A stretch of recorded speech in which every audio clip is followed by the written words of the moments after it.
Already love జిహాద్ నడుస్తూనే ఉంది నడుస్తుంది ఒకవైపు. నడుస్తాను నేను కాదండి, నేను చెప్తున్నా. హ్మ్. వీళ్ళు చేసేటువంటి పొరపాట్ల వల్ల వాళ్ళే సమస్యలను ఎదుర్కోవాల్సిన పరిస్థితి ఒక రోజు వస్తుంది. కరెక్ట్. ఖబర్దార్, మీరు ఆలోచించండి. దట్స్ మై రిక్వెస్ట్ అని చెప్తున్నా. అట్ ది సేమ్ టైమ్ మీరు అడిగిన క్వశ్చన్, భారతీయ పురస్కారాలను ఇతర దేశాలకి ఇవ్వచ్చని. ఇవ్వచ్చు. మన స్థాయి, మన ప్రతిష్ట పెంచుకోవచ్చు. ఇచ్చినటువంటి వ్యక్తులకు ఇద్దరికి మంచి వాళ్ళకే ఇచ్చాం, అందులో ఏం తేడా లేదు. ఒకరేమో ఖాన్ అబ్దుల్ గఫార్ ఖాన్, ఈయనను సరిహద్దు గాంధీ అని. ఇతని పట్ల ముస్లింలు వ్యతిరేకత ప్రదర్శించారు, ఇతన్ని హత్య చేయడానికి కూడా ప్రయత్నించారు. ఎందుకంటే ఇతను భారతదేశ స్వాతంత్రం కోసం నిరంతరం పోరాటం చేశాడు. ఈ దేశం చీలిపోవడాన్ని ఆపడానికి ఎంతో ప్రయత్నం చేశాడు. మహాత్మా గాంధీ శిష్యుడు. ఎర్ర సైన్యం అనే ఒకటి దాన్ని సృష్టించి పోరాటంలో నిమగ్నమయ్యాడు. అలాంటి వ్యక్తి మరణాంతరం 1987లో అతనికి ఇచ్చారండి. అతను బతికిలేడు. అదే కదా.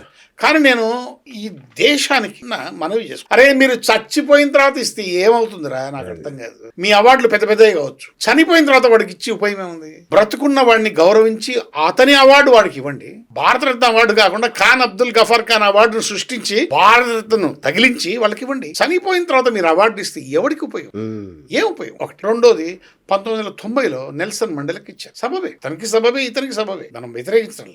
ఇతను కూడా జాతి వివక్షకు వ్యతిరేకంగా పోరాటం చేశాడు దక్షిణాఫ్రికాలో. మానవ హక్కుల కోసం, సమాజ శ్రేయస్సు కోసం, ప్రజాస్వామ్యం కోసం పోరాటం చేసి గెలుపొందినటువంటి వ్యక్తి నెల్సన్ మండేలా. ఆ వ్యక్తి కూడా 1990లో ఇచ్చారు. ఈ ఇద్దరికే మనం భారతీయులకు కాకుండా ఇచ్చాం. ఇంకా దరిద్రం తెలుసా, ఎంజి రామచంద్రానికి ఇచ్చాం. ఏం చేశాడు? రామారావుకి ఇవ్వలే. ఎందుకు ఇవ్వలే? ఇవన్నీ మాట్లాడుకుంటూ కూర్చుంటే రేపు ఎల్లుండో కూడా సరిపోదు. Correct correct. అంటే ఇంకోటి నాకు విచిత్రం ఏంటంటే, ప్రపంచానికి శాంతి సందేశాన్ని అందించిన మహాత్మా గాంధీ, సరే వేరే ఏమన్నా ఉండనివ్వండి, ఆయనకి ఇవ్వకపోవడం ఏంటి? ఆయనకి ఇవ్వకపోవడం చాలా మంచిదైంది. ఆయనకు మహాత్మాని ఎవరిచ్చారో ఎవరికి తెలియదు. ఓకే. మహాత్మా గాంధీ అన్నాడు. ఈ మహాత్మను ఆయనకు గాంధీ గారికి ఎవరిచ్చారు? ఒక సమావేశంలో రవీంద్రనాథ్ ఠాగూర్ మహాత్మా అన్నాడంట. పాపం ఆయనకు వచ్చేసింది అవార్డు. అంటే రవీంద్రనాథ్ ఠాగూర్ పరిస్థితి ఏంది? ఆయన ఏంది ఇన్స్టిట్యూషన్? ఆయనకేం లేదు. ఏ విధంగా అతను ఆయనకు బిరుదిస్తాడు? ఏ విధంగా అతను తీసుకుంటాడు? మొత్తం జాతి అంతా కూడా అతను మహాత్మా అని అంటారు. నాకు అర్థం కాదు. చాలా ఉన్నాయి మనం మాట్లాడేది. మహాత్మా ఇతను కాదు, ఇతని కన్నా ముందు మహాత్మా ఉన్నాడు. దాని గురించి నిజమైనటువంటి మహాత్మా వేరే అతను. అయితే ఇంకోటి అన్నగారు, తమాష ఏం తెలుసా? నేను ఎందుకు మహాత్మా గాంధీని చెప్పాల్సి వచ్చింది అని చెప్పేసి గాడ్సే 600 పేజీల కన్ఫెషన్ రిపోర్ట్ ఇచ్చాడు. 600 పేజీలు, 600 పేజీలు. అతను మహాత్మా గాంధీని కాల్చి పారిపోలే. ప్రార్థన అయిపోయింది, బయటకు వచ్చాడు, ఎదురుగా నిలబడ్డాడు, కాల్చాడు. ఎన్ని గుండ్లు? 2. తమాష ఏం తెలుసా నీకు? డెత్ సమ్మరీలో 3 గుండ్లు ఉన్నాయి లోపల. ఇంకో గుండు ఎవడు కాల్చాడు ఎవడు తెలియదు. ఇంతవరకు చెప్పలే. 2 గుండ్లు ఆయన కాల్చాడు. ఆయన దాంట్లో పిస్టల్లో కూడా మొత్తం 6 గుండ్లలో 2 గుండ్లే పోయినాయి. మిగతా ఆయనకు రెడీమేడ్ గా దొరికినాయి. ఆయన పారిపోలే, ఇచ్చాడు. అరెస్ట్ అయినాడు, పోలీస్ స్టేషన్ పోయినాడు. కానీ ఆయన బాడీలో 3 గుండ్లు దొరికినాయి. ఈ 3వ గుండు రహస్యం ఏంటి? ఇంతవరకు ఆ 3వ గుండు గురించి రహస్యాన్ని ఎవడు ఛేదించలేకపోయాడు. ఓట్ చోరీని రాహుల్ గాంధీ తిరుగుతున్నాడు. ఆ 3వ గుండు గురించి తిరుగురాను ఆయన. ఊరికి అనవసరంగా ఎందుకు చెప్తాను. పేరు పెట్టుకునేందుకు కనీసం ఆ 3వ గుండు ఎక్కడి నుంచి ఉందన్నా మరి పరిశోధన చేయాలి కదా. మనం కూడా పరిశోధిద్దాం అసలు. 3వ లేదు, రాహుల్ గాంధీ ఆయన పరిశోధన చేయాలి.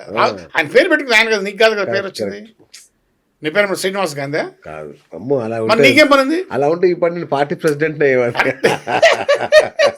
1962 మన చైనాతో యుద్ధం మన దేశానికి. మన దేశం ఓడిపోయింది. అయితే చాలా మంది ఏమంటారంటే, ఓడిపోయింది మన దేశం కాదు, నెహ్రూ ప్రభుత్వం అంటారు, నెహ్రూ పాలన అంటారు. అసలు ఏం జరిగింది అంటే, మనం ఓడిపోకుండా నెహ్రూ వల్లనే ఓడిపోవాల్సి వచ్చిందనే మాట విన్నాను నేను. నిజమా? అంటే నెహ్రూకు ఒక నోషన్ ఉంది, భారతదేశము అహింసాయుతమైనటువంటిది. అహింస భారతదేశం యొక్క లక్ష్యం. అహింసను మనము ప్రేరేపించకూడదు. అహింసను మనం ఫాలో అవుతున్నాం కాబట్టి మనకు మన దేశానికి రక్షణ ఎందుకు? మనకు సైన్యం ఎందుకు? అది వాడి ఫీలింగ్. ఏం జరిగిందంటే, ఈ యదవులంతా కలిసి ఈ chief of army lieutenant general Kaul China యుద్ధం సమయంలో సెలవుపై కాశ్మీర్కి వెళ్ళిపోయాడు. ఈ కౌల్ అనేవాడు. ఈ director of military operations aircraft తన సొంత వ్యవహారాల్లో మునిగి ఉన్నాడు. కీలకమైనటువంటి నిర్ణయాలు తీసుకోవడంలో చాలా జాప్యం జరిగింది. తర్వాత భారతదేశంలో ఆధునిక ఆయుధాలు లేవు, రక్షణ శాఖ బడ్జెట్ విషయంలో నిర్లక్ష్యం వహించారు. అవును. చైనా హిందూబాయ్ అనేటువంటి నినాదం నిమ్మకు నీరెత్తినట్లు అది వ్యవహరించారు. హిందీ చీని బాయ్ బాయ్ అన్నారు కదా. బాయ్ బాయ్ అన్నారు. ఎప్పుడు మనమేనా? అదే కదా. మనం అంటే ముస్లిం హిందూ బాయ్ బాయ్ అని మనమే అనాలా? వాళ్ళు అనరు.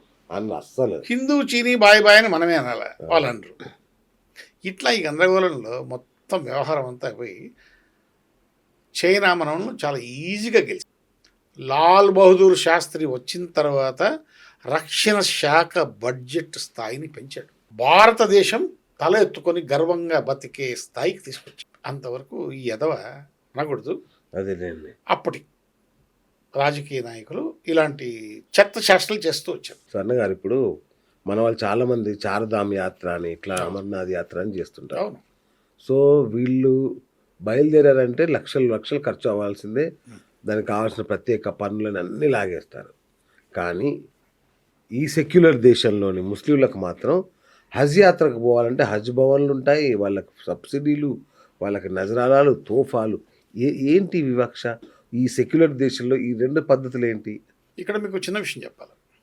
నేను సమైక్యాంధ్రలో డాక్టర్ ఎస్ఏ ఖలీల్ బాషా అని మైనారిటీస్ వెల్ఫేర్ మినిస్టర్గా పనిచేసేటప్పుడు ఆయనకు నేను అడిషనల్ పిఎస్గా పనిచేస్తాను. ఆ సమయంలో హైదరాబాద్లో హజ్ హౌస్ మా ఆధ్వర్యంలో నిర్మాణం కాబడి. హజ్ హౌస్ ఏందో తెలుసు, హజ్ యాత్ర ఏందో తెలుసు, దాని వెనక ఉన్నటువంటి రాజకీయ కోణాలు ఇవన్నీ కూడా మనకు తెలుసు. బాధాకరమైనటువంటి విషయం, ఈ దేశంలో ఏ హిందువుకు యాత్ర చేసుకోవడానికి సబ్సిడీ, ప్రభుత్వ ప్రోత్సాహకాలు లేవు. ఇప్పుడు మనకు కాశీ రామేశ్వరం ఉంది, వాళ్లకు మక్కా మసీద్ ఉంది, మక్కా మదీనా ఉంది. మనకు గంగా ఉంది, వాళ్లకు జామ్ నది ఉంది. మనకు విశ్వేశ్వర టెంపుల్ శివలింగం ఉంది, వాళ్లకు మక్కేశ్వరుడు ఉంది. ఇక్కడ మనము మన ఆలయాల్లో గుండు చేసుకొని బట్టలతో, ఇది తెల్లటి వస్త్రాలతో లేకపోతే పంచెతో ధోతితో మనము ప్రదక్షిణలు చేస్తాం. అక్కడ వాళ్ళు కూడా గుండు చేసుకుంటారు. ప్రదక్షిణ ఎట్లా చేస్తారు? అపసవ్యంగా చేస్తారు.